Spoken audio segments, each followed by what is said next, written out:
una imagen de un hígado normal, ¿verdad? Como sabemos, él puede salir y entrar de nuevo. Esperen, le voy a mostrar la otra.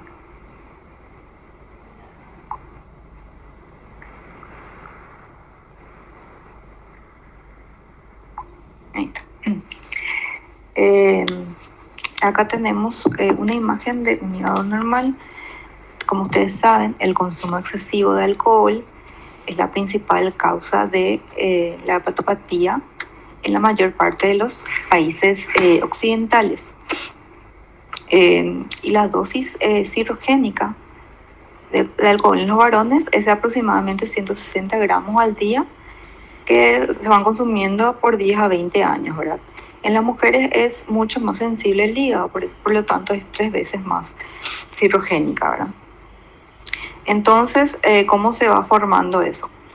Esa cirrosis. Acá tenemos la imagen de un hígado normal, ¿verdad? Que expuesto a grandes dosis de alcohol por un buen tiempo nos da una esteatosis hepática. Fíjense acá la imagen a la izquierda, es una estatosis. En una estatosis se caracteriza por los cambios grasos y una fibrosis perivenular y degeneración grasa.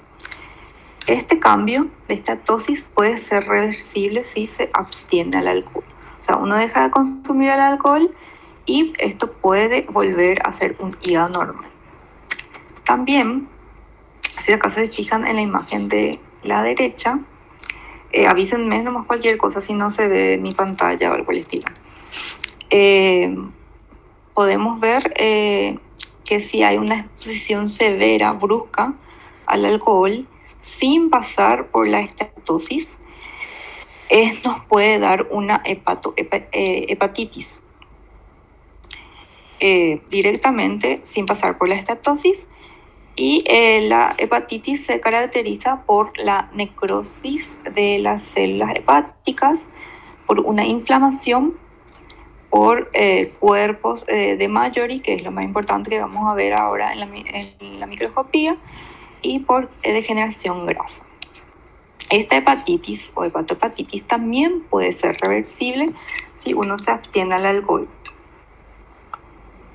Entonces, uno deja de consumir el alcohol, esto puede revertir a un hígado normal. También puede pasar progresivamente de un hígado normal, puede ir a estatosis, y una severa exposición al alcohol puede llevar a una hepatitis.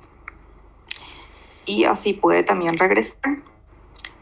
En cualquiera de estos dos casos, ya sea por una estatosis o por una hepatitis, estos pueden evolucionar también a cirrosis. Si hay un ataque repetido de esta exposición severa al alcohol, puede llevar a una cirrosis. Y también la estatosis, si uno sigue consumiendo el alcohol, puede llevar a una cirrosis. O sea, cualquiera de estas dos patologías puede llevar a una cirrosis si se continúa con la exposición al alcohol, ¿verdad? La cirrosis se caracteriza por una fibrosis y nódulos regenerativos, que vamos a ir viendo ahora. Entonces este cuadrito es bastante resumido en todo lo que ocasiona el alcohol. Acá vemos cómo se ve macroscópicamente la imagen arriba a la izquierda. Podemos ver una estatosis hepática, una imagen macroscópica que al corte se puede ver de un color amarillento anaranjado, que tiene un aumento de tamaño y peso, y que a la microscopía y hay que tiene en la macroscopía, al tocar tiene una consistencia de borrador, se le dice, porque tiene esa consistencia de borrador. Y en la microscopía se pueden ver macrovacuolas, o sea, se pueden ver vacuolas en los hepatocitos con un desplazamiento del núcleo hacia la periferia. Y acá a la derecha, o sea, aparte de la vacuolización hepática, podemos ver, acá en la imagen hacia arriba, podemos ver que tiene un aumento del espacio sinusoidal, del tejido conjuntivo. Acá es muy importante que vean este dibujo, en cómo se ve en la hepatitis alcohólica. Esta es una imagen microscópica de cómo se ve la hepatitis alcohólica, que se caracteriza por una necrosis celular focal, un infiltrado. Es muy importante esto, que sepan que la hepatitis alcohólica es el que tiene el infiltrado neutrofílico. O sea, nosotros acá solamente tenemos que ver neutrófilos. Si nosotros vemos neutrófilos en la imagen microscópica, ya tenemos que guiarnos hacia una hepatitis alcohólica. Bueno, vamos a ver, aparte de la degeneración grasa, y sobre todo vamos a ver estos cuerpos que se llaman cuerpos de Majory-Dehn, que son simplemente materiales eosinófilos amorfos, ¿verdad? Que se encuentran dentro de los hepatocitos. Esta es la característica principal de la hepatitis alcohólica.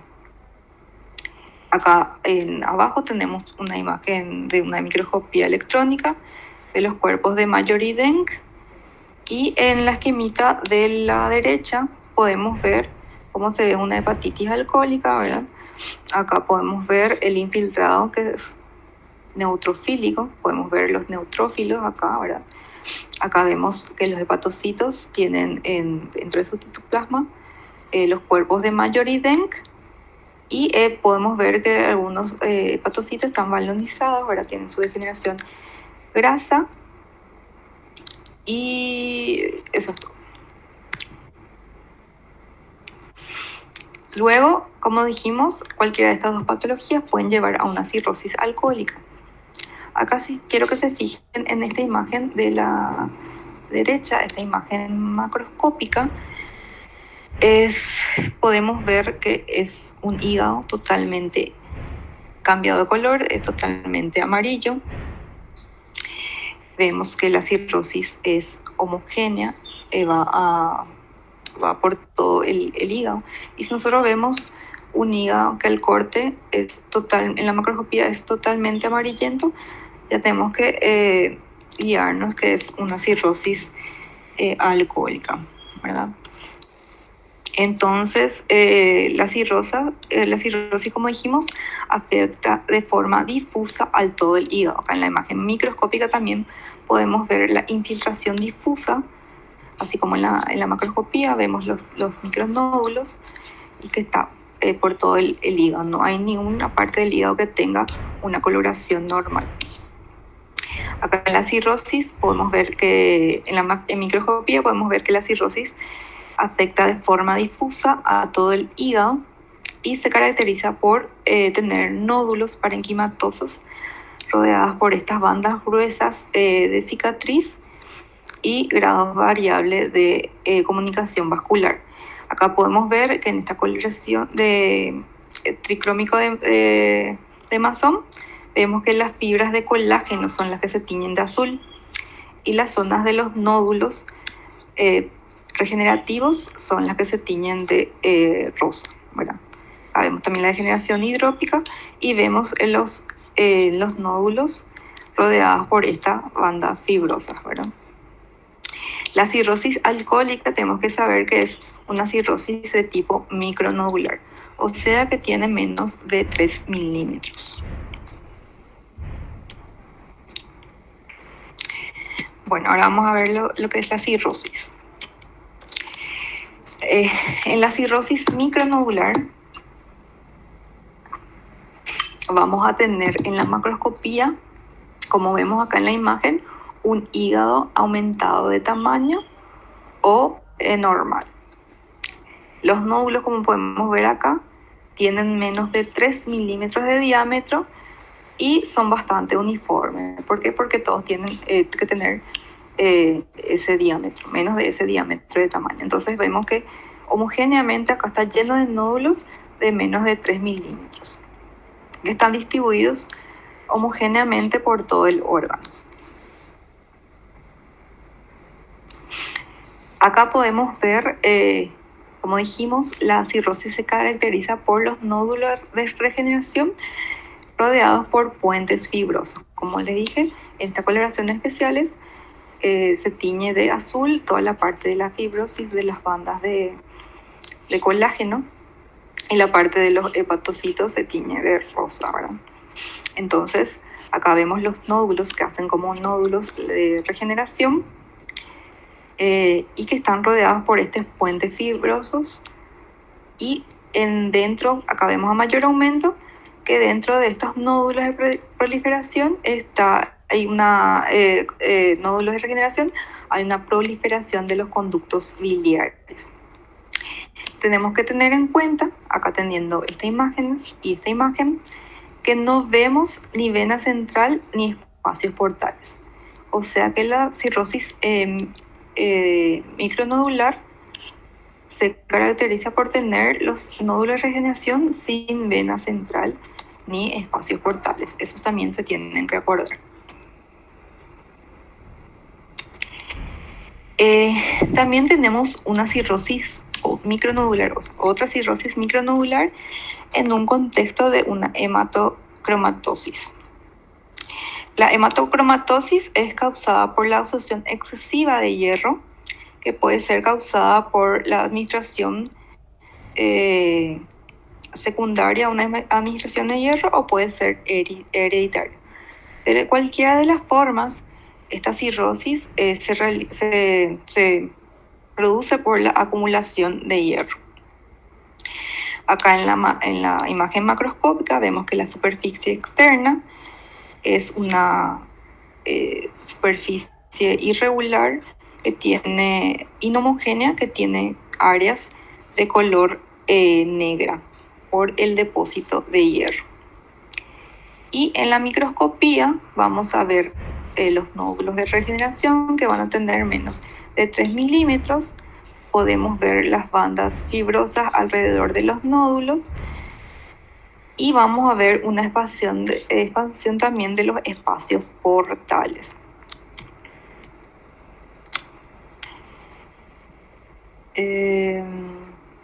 La cirrosis, luego tenemos la cirrosis biliar, que acá vemos que en la imagen macroscópica al corte vemos que también tiene micronódulos.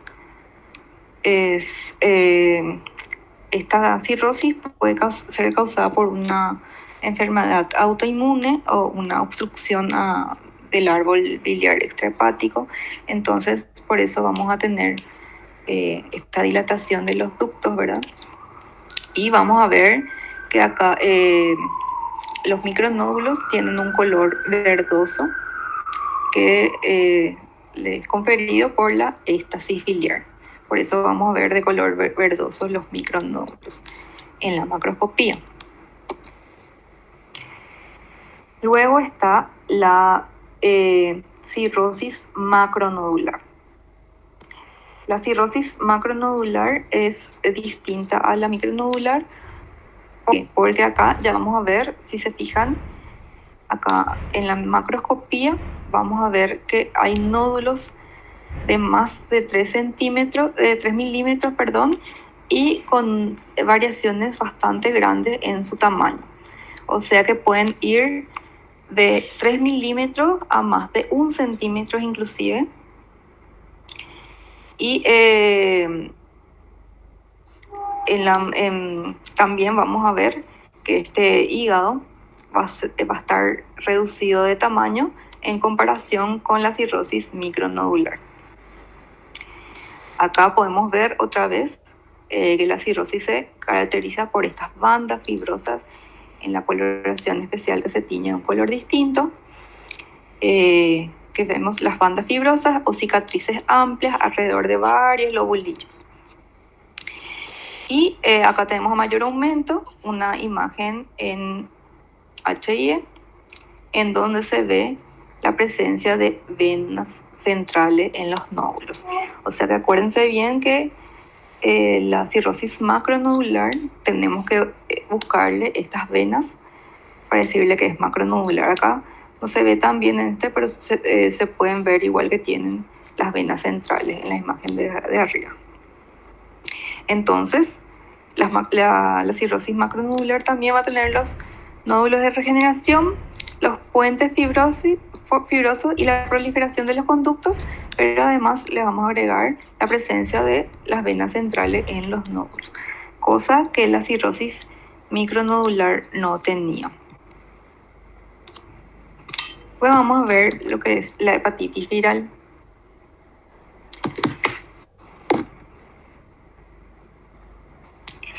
La hepatitis es producida en más del 95% de los casos por un virus hepatotropo, ¿verdad?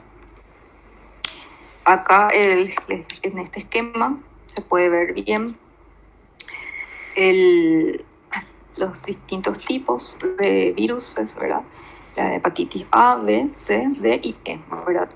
El tipo de virus, de la familia vírica de la que provienen, las vías de transmisión, que algunos son fecal-oral y otros son parenteral y por contacto sexual, el periodo medio de incubación de cada uno y la frecuencia con que se transforma una hepatopatía crónica y el diagnóstico por el cual se realizan.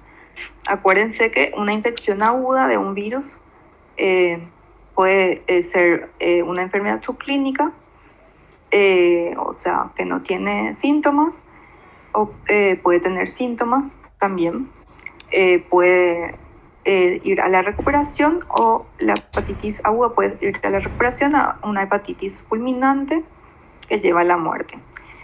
Y la hepatitis crónica también puede llevar a la recuperación o puede llevar a una cirrosis o inclusive pueden dar un hepatocarcinoma. Acá viendo la morfología de la hepatitis. Primero vamos a ver la hepatitis viral aguda. En la hepatitis viral aguda, el aspecto macroscópico del hígado podemos ver agrandado y acá vemos una imagen a mayor aumento que la estructura puede estar normal o ligeramente moteada. Acá vemos unas estructuras moteadas de color rojizo, ¿verdad? En la hepatitis viral aguda, acá tenemos un esquema en donde se caracteriza alrededor del espacio portal. Vamos a ver una inflamación mononuclear portal que tiene que ser mínima o inclusive puede estar ausente. Acá en la imagen podemos ver el escaso infiltrado mononuclear que está constituido por linfocitos y plasmocitos. Y también en los globulillos hepáticos vamos a ver degeneración hidrópica o balonamiento hepatocelular. También podemos ver apoptosis, podemos ver agregados de macrófagos y también puede haber o no haber colestasis. Acá tenemos una imagen a mayor aumento en la parte, o sea, a menor aumento en la parte de arriba, en donde vemos que el espacio portal está rodeado por un infiltrado inflamatorio linfoplasmocitario. Acá tiene que ser sí o sí mononuclear. Acuérdense que la diferencia en lo que vemos en la hepatitis alcohólica, que era neutrófilos. Acá solamente va a haber infiltrado mononuclear. Acá vemos, como dijimos, puede ser escaso o moderado. Acá vemos un infiltrado moderado. Y en la parte de los globulillos hepáticos, que vamos a ver lesiones parcheadas. Estas lesiones parcheadas van a estar compuestas por la degeneración balonizante, o sea, el hinchazón de las células. Vamos también a encontrar necrosis hepatocitaria y también apoptosis.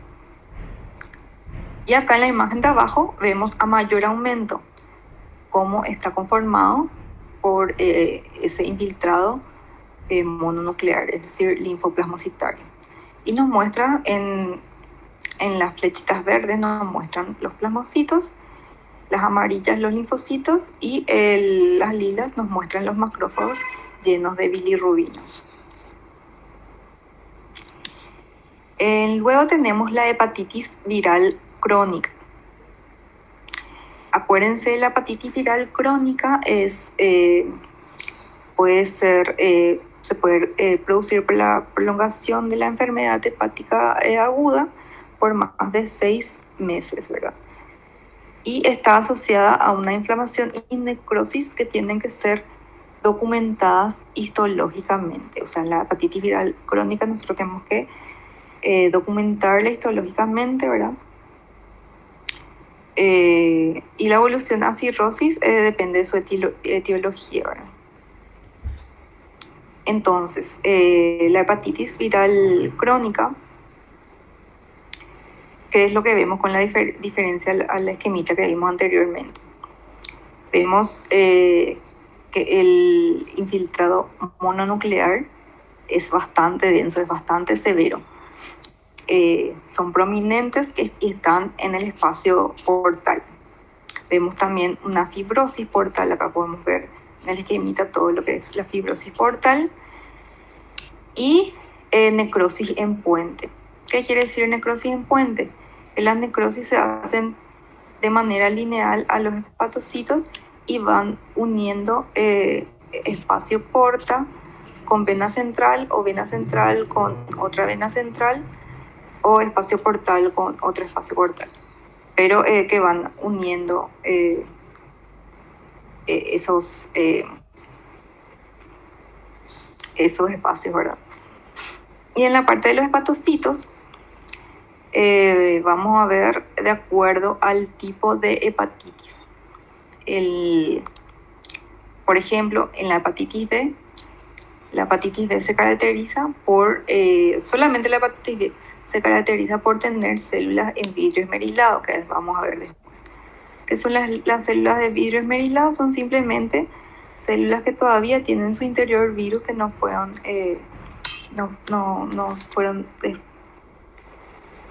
no salieron de la célula y que están todavía ahí adentro, que le dan un aspecto de citoplasma sinófilo homogéneo, ¿verdad?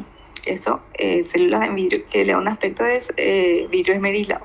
Eso en la hepatitis B. Y en la hepatitis C vamos a ver cambio graso.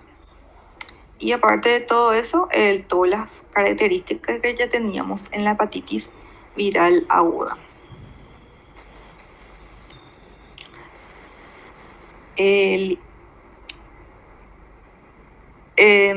infiltrado inflamatorio portal, en este caso, acuérdense que lo que no les dije que en la aguda es que siempre el infiltrado mononuclear va a estar confinado al espacio portal en la inflamación aguda. Sin embargo, en la inflamación crónica, ya el infiltrado portal se extiende por fuera de los límites de la placa limitante. Acá no se confiere solamente a la parte portal, sino que ya se extiende de esa placa limitante, ya pasa por los límites fuera del mismo, creando incluso un nódulo, un agregado linfoide, aparentemente un agregado linfoide. Acá vemos otro agregado linfoide en el espacio portal, pero que vemos que ya se extiende por fuera de los límites del espacio porta. Y los dos, ambos están señalados con la flecha amarilla. Acá vemos una imagen microscópica de lo que vimos de lo que es la necrosis en puente, que se va, toda la parte de la necrosis se va como una forma lineal, así en banda, que está bien delimitada por las flechas amarillas. Y como les dije, en la hepatitis B tiene una característica especial que se denomina hepatocitos en vidrio esmerilado. Que es acá, como ven, los hepatocitos son totalmente diferentes al resto de los que vimos hasta ahora, que se caracterizan por su citoplasma eosinófilo homogéneo. Y a eso se le llama hepatocitos en vidrio esmerilado. A esto se le hace una tinción de un antígeno B y se tiñe todo lo que es la superficie del retículo endoplásmico. Entonces, como ven en la imagen microscópica, parece un vidrio esmerilado. Eso en la hepatitis B.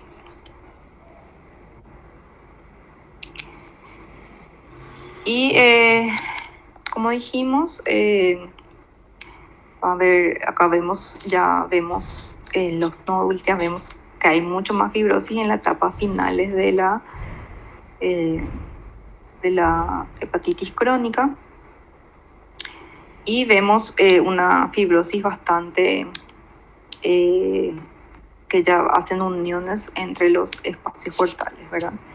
Siempre acuérdense que la fibrosis es la que se tiñe de azul en las tinciones especiales, ¿verdad? Que tiñe el colágeno y la fibrosis.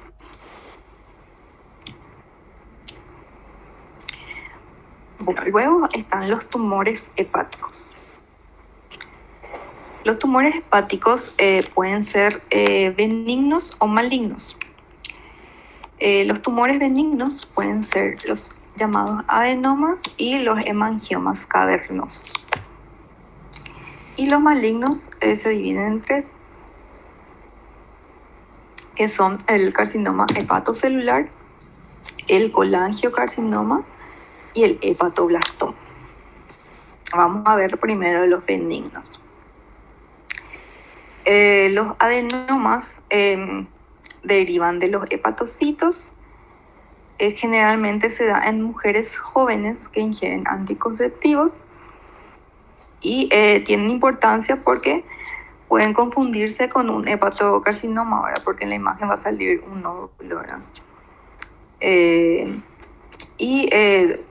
Cuando están en la periferia, en la parte subcapsular, puede romper la cápsula y puede dar una hemorragia grave.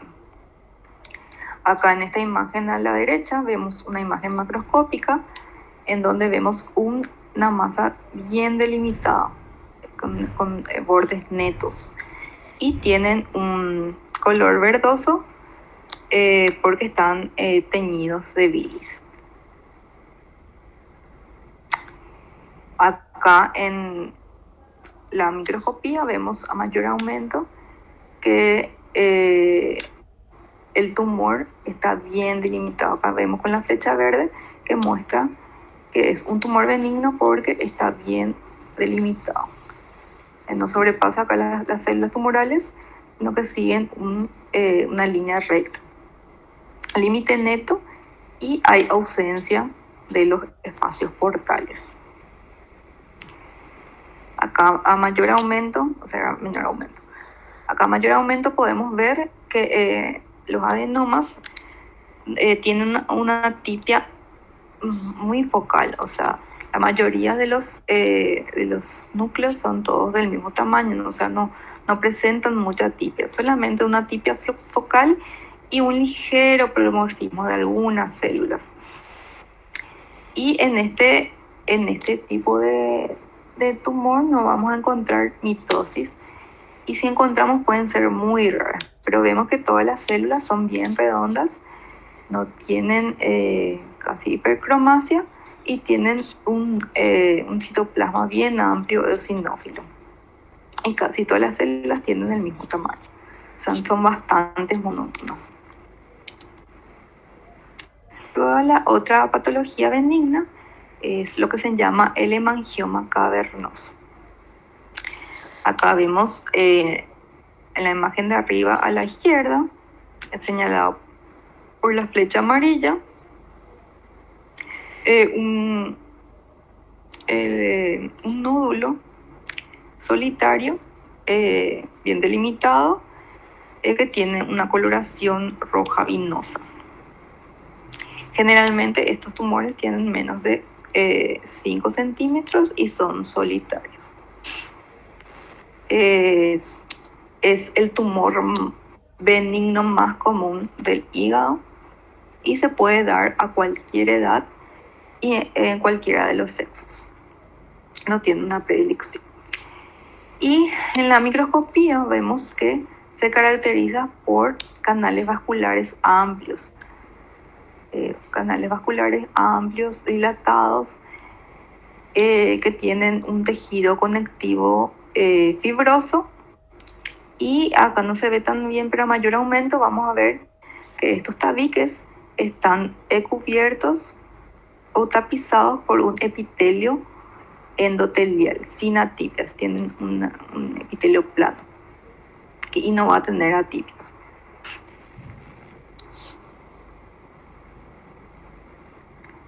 Luego vamos a ver lo que es, ya entramos en la parte de tumores malignos. Vamos a empezar por el carcinoma hepatocelular. El carcinoma hepatocelular es el tumor maligno primario más frecuente del hígado. Generalmente es más frecuente en hombres y en personas de tez negra, ¿verdad? Y se caracteriza por tener 3 tipos de patrones macroscópicos.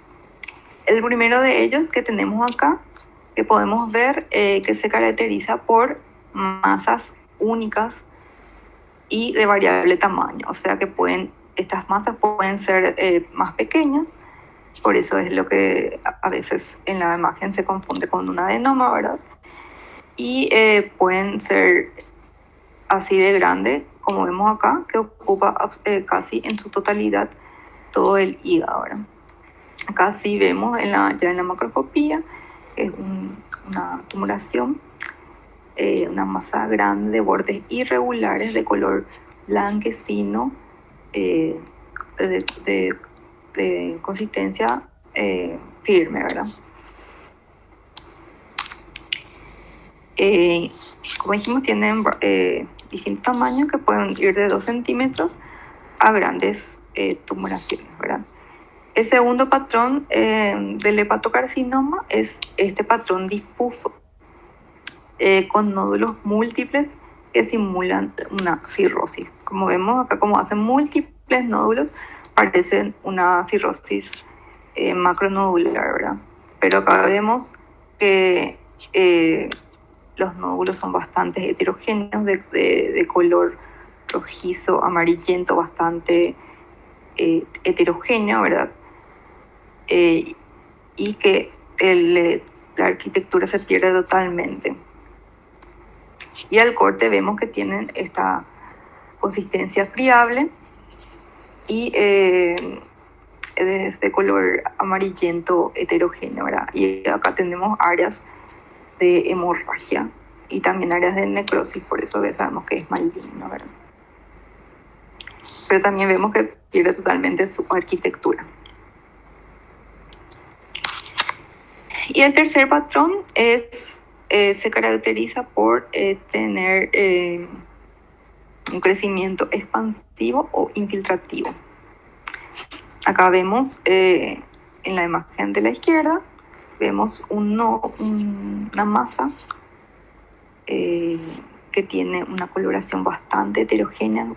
Podemos ver que tiene áreas de blanquecinas, áreas amarillentas y sobre todo que tiene bastante hemorragia y necrosis. Es bastante heterogéneo. Y acá vemos el otro tipo, que sus límites son bastante poco netos. No tiene un límite neto, ¿verdad? Es bastante irregular y también es de color amarillento heterogéneo. Estos a menudo se tiñen de bilis y tienen gran tendencia, como vieron que es bastante feo, tienen una forma bastante irregular, los bordes son bastante irregulares y tienen tendencia a la invasión vascular. Entonces esos son los 3 tipos de macroscopía del hepatocarcinoma.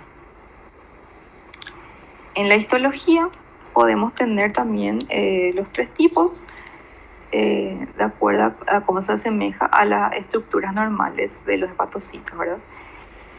Pueden ser bien diferenciados, pueden ser moderadamente diferenciados y pueden ser pobremente diferenciados. En los hepatocarcinomas bien diferenciados, las células se asemejan mucho todavía a los hepatocitos normales. Acá no vemos tanta atipia celular, ¿verdad? Y su estructura todavía no está tan distorsionada, ¿verdad? Todavía forman trabéculas, pero ¿qué pasa? Estas trabéculas son bastante engrosadas, ¿verdad? Y todavía recuerdan, como dijimos, a las trabéculas de los hepatocitos. Y pueden también hacer estructuras pseudoglandulares. Pero vemos que todavía tienen mucho citoplasma, las atipias de los núcleos no son muy prominentes y se asemeja mucho al hígado normal, a los hepatocitos normales. Luego, en el moderadamente diferenciado, pueden todavía hacer trabéculas, pueden tener un patrón trabecular, pero en este patrón trabecular tiene que haber 4 capas o más de células de espesor. Acá se fijan, si comparan con la del bien diferenciado, acá sus células son mucho más atípicas, son mucho más hipercromáticas. Y el tamaño nuclear es evidente, o sea, tiene muchísimo más tamaño que el del bien diferenciado. Y el pobremente diferenciado ya pierde totalmente la arquitectura trabecular y las células se presentan con marcado pleomorfismo. Miren estas células lo grandes que son. Hay otras células gigantes, tienen bastante pleomorfismo, inclusive son anaplásicas algunas, ¿verdad? Y también podemos ver la mitosis totalmente anómalas, que podemos ver acá, vemos una mitosis, ¿verdad? Acá vemos otra mitosis, esta mitosis tripolar, son esas figuras mitóticas totalmente anómalas. Y por supuesto, esto ya va a ser pobremente diferenciado. Luego, como segundo tumor maligno, tenemos al colangiocarcinoma, que es la neoplasia maligna del árbol biliar, que puede ser extra o intrahepático, y también de los ductos peribiliares. Luego del hepatocarcinoma, es el tumor maligno primario más frecuente del hígado, y como dijimos, pueden ser intra o extrahepáticos. Y según su aspecto macroscópico, acá como vemos en este esquemita, se pueden ser divididos en 4 categorías. Están los tumores que forman masas, están los tumores que son periductales infiltrantes y los tumores que son intraductales.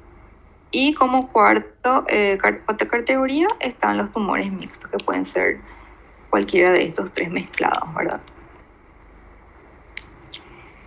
En los colangiocarcinomas intrahepáticos pueden ser de conductos grandes o de conductos o de ductos pequeños, ¿verdad?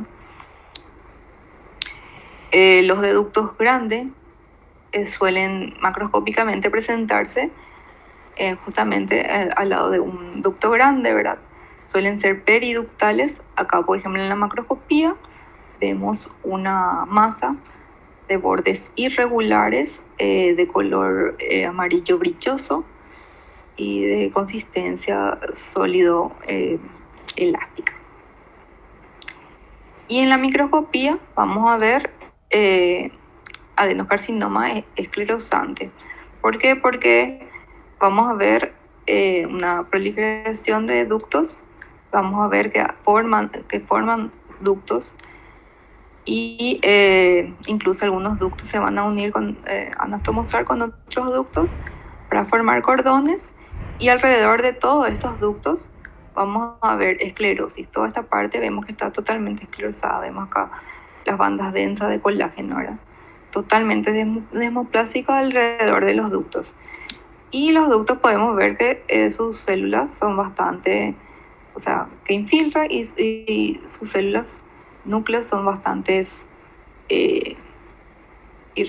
núcleos irregulares, hipercromáticos. y se caracteriza por tener esta esclerosis alrededor de los ductos. Y estos tumores no producen bilis, a diferencia de los hepatocarcinomas.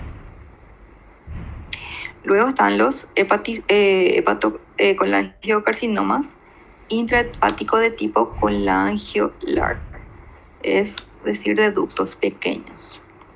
Estas masas generalmente se ubican en la periferia, al contrario de lo que vimos recién, ¿verdad? Acá, por ejemplo, en esta macroscopía podemos ver esta tumoración de bordes irregulares de una coloración heterogénea. Vemos que es de coloración amarillenta blanquecina y tiene una coloración más rojiza en el centro. Luego tenemos estos dos nódulos alrededor que ya son satelitosis de esta tumoración. Entonces, el colangiocarcinoma de conductos pequeños se va a caracterizar por estar la masa tumoral en la periferia, y en la microscopía podemos ver que vamos a ver una formación de ductos pequeños, vemos mucho más pequeños, que están mucho más apretados, por decirlo así, y los ductos se pueden anastomosar con los otros ductos, formando así cordones celulares anastomosados, ¿verdad? Y vemos que tiene mucho más estromas que ductos, o sea, tiene un estroma totalmente hialinizado a su alrededor. Y también vemos que tiene una atipia moderada. Vemos las células, los núcleos atípicos.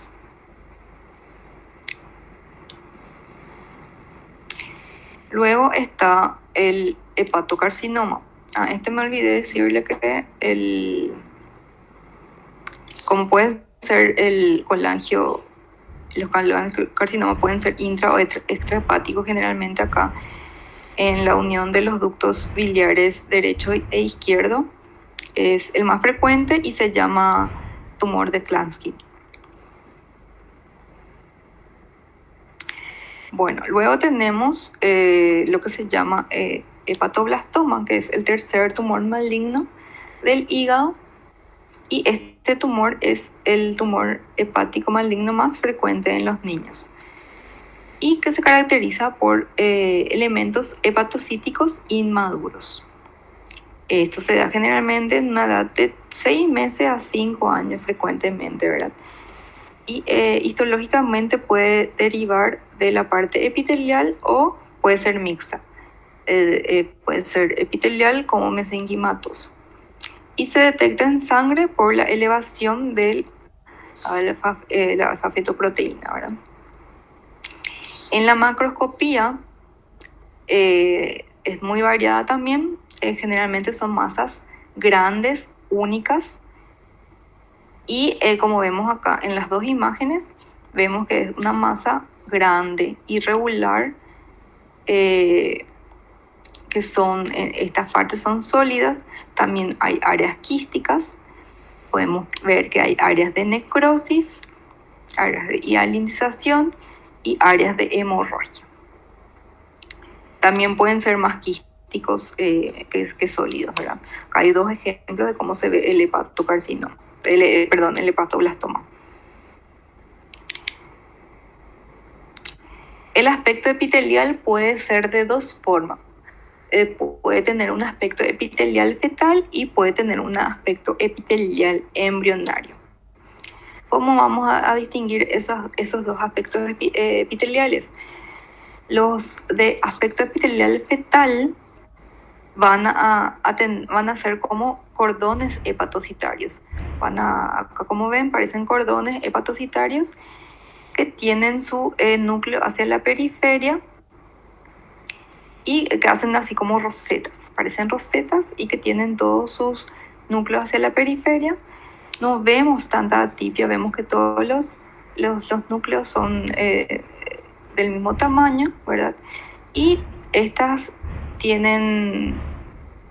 células tienen bastante citoplasma. No hay acá, no vemos una relación núcleo citoplasma alterado. Vemos que todos tienen un buen citoplasma, ¿verdad? Y en este aspecto epitelial no vamos a encontrar casi mitosis. Como ven acá, casi todas las células son iguales, del mismo tamaño, y todos se van hacia la periferia y tienen bastante citoplasma eosinófilo. Sin embargo, el aspecto epitelial embrionario, acá vemos la diferencia, ¿verdad? Con el anterior, vemos las células con mucho menos citoplasma. Acá vemos que está totalmente alterada la relación núcleo-citoplasma, es bastante alta, porque los núcleos son más, hay más núcleos que citoplasma, ¿verdad? Vemos que los núcleos son bastante atípicos, y vamos a ver bastante actividad mitótica. Acá vemos una mitosis, acá vemos otra mitosis, ¿verdad? Todas estas células más oscuras son mitosis, y esa es la diferencia con la fetal, ¿verdad? Es totalmente distinta porque acá vamos a encontrar actividad mitótica y una relación núcleo-citoplasma alta, pero siguen siendo células pequeñas, redondas y azules. ¿Y cuál es el tumor más común del hígado maligno? Es el carcinoma metastásico. Nosotros siempre que tengamos un hígado, un tumor, o sea, que el hígado esté afectado, nosotros lo primero que tenemos que pensar es en la metástasis, porque es el órgano donde mayormente se van las metástasis. Entonces, si le preguntan el tumor maligno más común, es la metástasis. Ahora, si le preguntan tumor maligno más primario más común, ahí sí ya es distinto, porque ahí sí va a ser el hepatocarcinoma, ¿verdad? Porque ese sí es un tumor primario, ¿verdad? Pero siempre el tumor primario más común del hígado va a ser el carcinoma metastásico, que se caracteriza por múltiples nódulos irregulares de distintos tamaños que se encuentran distribuidos por todo el parénquima hepático. Va a haber múltiples nódulos. Y los carcinomas más metastásicos más frecuentes son los carcinomas, los del colon, los de la mama, el pulmón y el páncreas.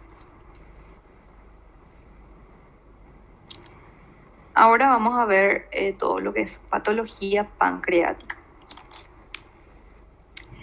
Bueno, voy a apurarme un poco más. Acá vemos la pancreatitis aguda. En los casos graves, acá se ve un páncreas totalmente, una arquitectura totalmente alterada. Hay una destrucción total del tejido pancreático y vemos un tejido totalmente irregular con zonas hemorrágicas de color rojo oscuro, y también vemos focos amarillentos blanquecinos de necrosis grasas. Esta necrosis grasa también se puede extender al tejido graso extrapancreático, como el epiplón y el mesenterio. En la microscopía que vamos a ver, acá vemos en la imagen, en la parte izquierda, vemos el parénquima pancreático totalmente conservado, y en la parte de la pancreatitis vemos edema. Acá vemos la necrosis grasa. También vamos a ver necrosis acinar. Vamos a ver las paredes de los vasos sanguíneos totalmente necróticos, y los vasos sanguíneos van a destruirse también. Y acá podemos ver bastante hemorragia alrededor. Y también, por supuesto, infiltrado inflamatorio. O sea, una pérdida totalmente de la arquitectura. La pancreatitis crónica, como saben ya, es una inflamación de del páncreas con una destrucción irreversible del parénquima exocrino. Y acá podemos ver que se caracteriza por una masa homogénea, blanca, muy firme. Y a veces se pueden ver los ductos, si nos fijamos bien, se pueden ver los ductos dilatados, ¿verdad? Y también puede poseer focos de calcificación, se ve acá. En la microscopía vemos que hay una pérdida del lobulillo. Como vemos, los lobulillos son escasos y está mayormente predominado por la fibrosis estromal, ¿verdad? Y también podemos ver una dilatación de los conductos, ¿verdad? Pero vemos que prevalece acá la fibrosis, ¿verdad? Y una pérdida de lobulillos. Luego vamos a las lesiones premalignas del páncreas. Acá vemos esta imagen, nos muestra bastante bien este esquemita, porque vemos las lesiones precursoras, la que se llama neoplasia pancreática intraepitelial, que le vamos a decir NIPAM, ¿verdad? NIPAM por sus siglas. Entonces vemos que en el páncreas normal va a estar revestido por un epitelio plano, que en el NIPAM, en el estadio 1, en el estadio 1A del NIPAM, estas células se van a volver columnares. Estas células columnares van a seguir con sus núcleos bien basales acá. Entonces en el NIPAM 1 solamente va a haber se van a volver columnares las células, ¿verdad? Luego en el NIPAM 1B ya va a ser un aspecto papilar, ¿verdad? Ya se va a querer hacer un aspecto papilar. Y acá lo que va a pasar es que se va a querer ya estratificar más o menos. Después en todo el resto es igual que el NIPAM 1A, ¿verdad? En el NIPAM 2, perdón, ya vemos que los núcleos ya no están más en la parte basal. Ya vemos una estratificación bastante producida, y los núcleos ya están en distintas partes, ¿verdad? Ya va haciéndose atípico, ¿verdad? Y en el estadio NIPAM 3 ya hay una formación papilar o micropapilar, cualquiera de los dos, y ya vamos a ver una lesión con bastante estratificación y severa atipia celular. En este estadio ya aparece un carcinoma infiltrante por su parte citológica, pero como vemos todavía están netamente confinados a la membrana basal. Y luego ya está lo que es el carcinoma infiltrante, ¿verdad? Con su proliferación y sus núcleos atípicos y su atipia celular, ¿verdad? Que pueden hacer papilas o glándulas, ¿verdad? De estos estadios se dice que en el estadio 1 se deben a las mutaciones del KRAS. En sus estadios intermedios se debe a una inactivación del PDI6, y en su estadio tardío se debe a una inactivación del P53, del SMAD4 y del BRCA2. Luego eso evoluciona a un carcinoma infiltrante, ¿verdad? El carcinoma infiltrante puede estar en cualquiera de sus partes, pero el mayor porcentaje se presenta en la cabeza, el 15% en cuerpo y solamente el 5% en cola, ¿verdad? Y el 20% está difusamente infiltrante por todo el parénquima, ¿verdad? Acá tenemos un ejemplo macroscópico de un adenocarcinoma de cabeza de páncreas, donde vemos una tumoración infiltrante bastante irregular, de color blanquecino amarillento y de consistencia bastante firme. Acá vemos que es de cabeza de páncreas porque tenemos al lado el intestino, ¿verdad? Acá, sin embargo, tenemos un adenocarcinoma de cola, vemos una tumoración bastante, con bordes bastante irregulares, ¿verdad? Una coloración homogénea con áreas de hemorragia. Y acá vemos, tenemos en la parte de arriba, tenemos lo que es todavía el páncreas normal.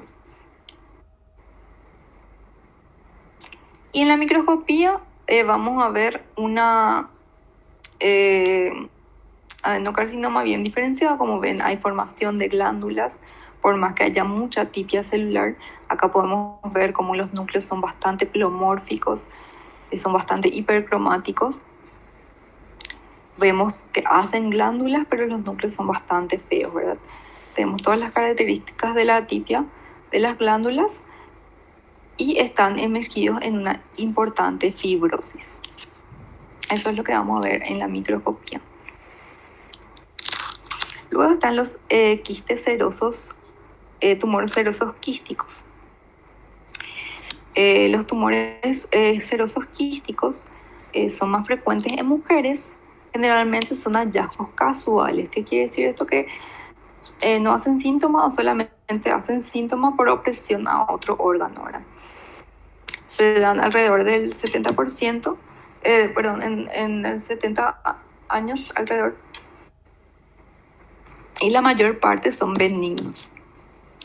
Acá vemos en la macroscopía y la cola es su lugar predilecto, ¿verdad?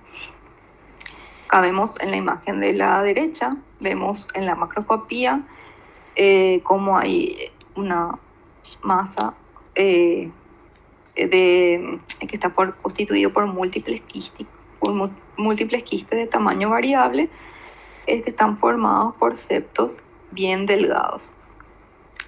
Y acá vemos un poco más arriba que se caracteriza por una zona central con fibrosis más densa que corresponde se llama cicatriz estelar, que le dan esa característica esponjosa a estos tumores, ¿verdad? Vemos que está bien delimitado. En la microscopía vamos a ver que está revestido por un epitelio típico de los quistes, con una capa simple de células cuboides monomorfas con un núcleo central y un citoplasma claro. Y los tabiques fibrosos de tejido conjuntivo, ¿verdad? Acá en la otra imagen también vemos todo el tejido conjuntivo y los múltiples quistes dilatados de distintos tamaños revestidos por células cuboides homogéneas con un citoplasma eosinófilo.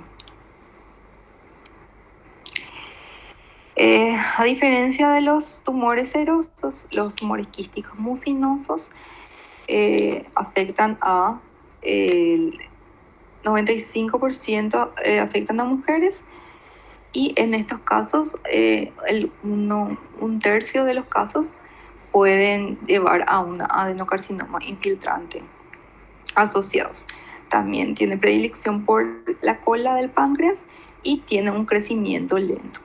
Acá podemos ver que esta, a diferencia del otro, es al corte en la macroscopía, es multiloculado, sus septos son mucho más engrosados y están llenos de mucina y de hemorragia.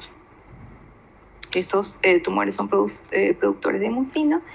Y en la microscopía que vamos a ver, estos quistes van a estar revestidos por un epitelio cuboide simple, ¿verdad?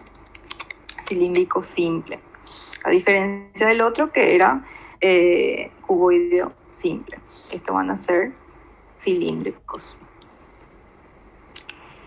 Y luego vamos a tener lo que es la neoplasia papilar mucinosa intraductal, que es una entidad que abarca las lesiones proliferativas de aspecto papilar. Sabemos que tiene forma de papila, ¿verdad? Que son productoras de moco y afectan generalmente los conductos pancreáticos de mayor calibre, porque son dependientes del epitelio del conducto pancreático principal, que es el conducto de Windsor, ¿verdad? o de alguna de sus ramas accesorias, ¿verdad? Como vemos, tienen forma de papila, son blanquecinas, ¿verdad? Son más frecuentes en hombres, generalmente pueden estar en la cabeza de páncreas y pueden ser multifocales. Al ser intraductales son benignas, pero pueden también progresar a un carcinoma infiltrante.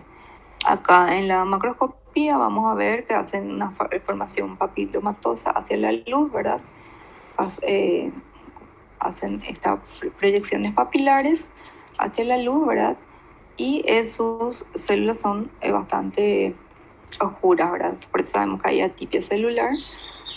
Y todavía no, por más que parezca infiltro, todavía están confinados a la membrana basal, pero tienen un aspecto papilar con atipia celular.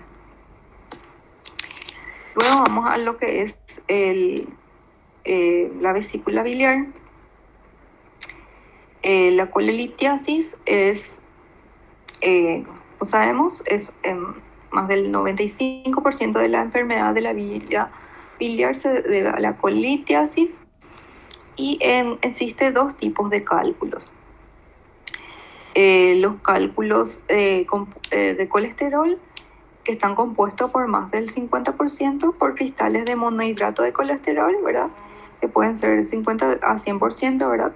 Y luego están los pigmentarios, ¿verdad? Que están compuestos por sales de bilirrubinato cálcico en su mayor parte. Acá en esta imagen tenemos una vesícula abierta en donde en su interior se ven los cálculos de colesterol, que sabemos que es de colesterol porque son más transparentes, son lisos y irregulares, tienen cualquier forma y son bastante grandes, ¿verdad? Y sin embargo los pigmentarios son más chicos, son más irregulares y son mucho más pequeños y tienen un color oscuro, ¿verdad? Un color negro, como este que está acá, ¿verdad? Ahora vamos a ver lo que es pancreatitis aguda, colecistitis aguda. La colecistitis aguda puede ser litiásica o alitiásica. El 90% de los casos se produce por una obstrucción del cuello o del conducto cístico por un cálculo, ¿verdad?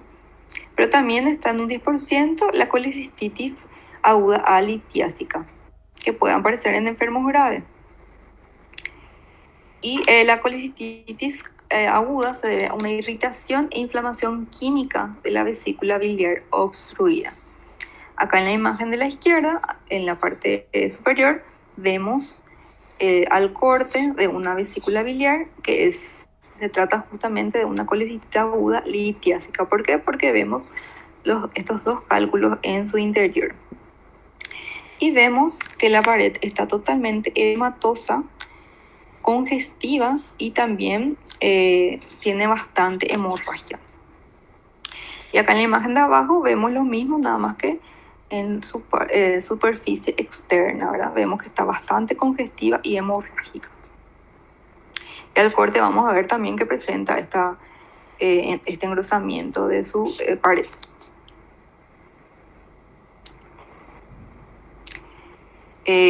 Acá podemos ver en una imagen macroscópica a mayor aumento que vemos los neutrófilos como infiltran su mucosa en el paciente con colecistitis aguda.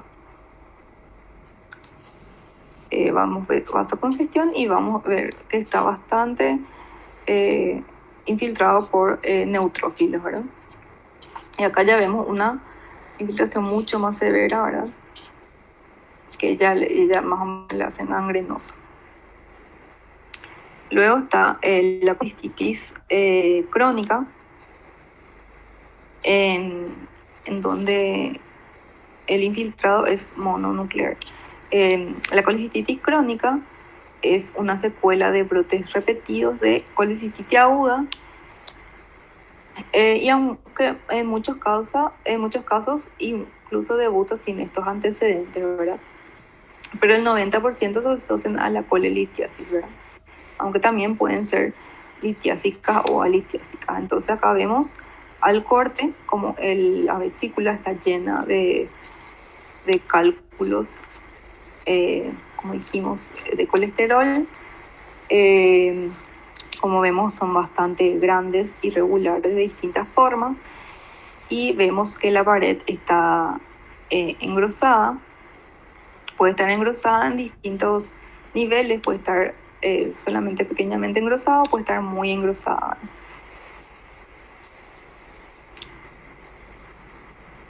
Y bueno, esos cambios vamos a ver en la microscopía. Como dijimos, en la microscopía, a diferencia de la aguda, acá vamos a ver un infiltrado inflamatorio mononuclear. Vamos a también ver una fibrosis subepitelial y subserosa. Y vamos a ver una hipertrofia que acá se ve perfectamente a menor aumento de la capa muscular.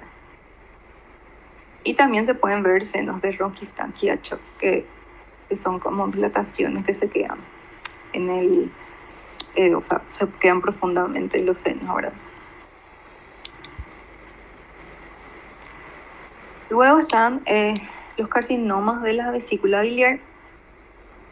Este es el tumor maligno más frecuente de la vía biliar extrahepática. También es más frecuente en mujeres que en hombres, y su incidencia aumenta con la edad. Como se diagnostica tarde, ya está en un estadio muy avanzado, es de mal pronóstico. Entonces vemos acá en la imagen de la derecha arriba, vemos cómo hay una lesión exofítica que se va hacia la luz, que es infiltrante, ¿verdad? Que tiene forma de papilas, que se encuentran en la parte de acá, en la parte inferior, y que se traduce acá en la microscopía. Vemos que acá está la parte de la mucosa, y acá todo el estroma está totalmente infiltrado por esa neoplasia papilar, ¿verdad? Vemos que hacen formaciones de papilas hacia la luz. Y eso termina. Y eso es todo por hoy.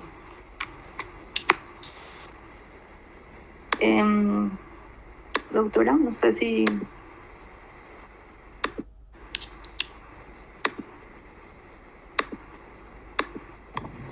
No, doctora, yo no tengo nada que agregar. Bueno, no sabía si pudiste conectarte nomás. Bueno, entonces eso es todo por hoy. Que tengan una buena tarde.